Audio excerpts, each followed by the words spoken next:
2025. aasta alguses toimus üks enim meedia tähelepanu pälvinud rebranding Baltikumis.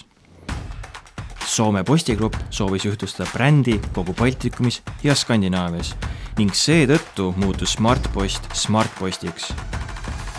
Smartposti diiserkampaania keskendus salapärasele linna saabunud i-tähele nii digiekraanidel kui ka füüsilise installatsioonina. Selle asemel, et ehitada 10 monumente, lähenesime kuluefektiivselt ning kombineerisime digitaalset ja reaalset maailma. Eesmärk oli panna sotsiaalmeedia kihama ning inimesed uut brändi märkama juba enne ametlikku avalikustamist. Valisime välja 16 mõjuisikut Eestis, Lätis ja Leedus, kelle jälgijate seas on igapäevased e-ostlejad ehk päris Smartposti kasutajad.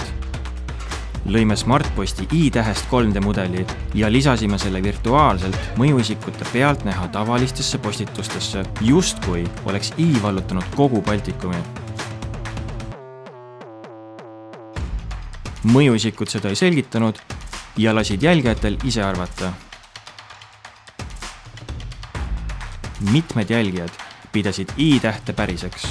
Rebrandingu avalikustamise hetkel sai selgeks, et salapärase i-tähe taga oli Smartposti, kuid tublimad olid vihjetest juba aru saanud. Siis see i, see suur müsteerios oranž i tähistab seda, et Smartpost Itella on teinud rebrandingu, et oma emaettevõttele lähemale minna. Nad ei ole enam Smartpost Itella, vaid nad on Smartpost.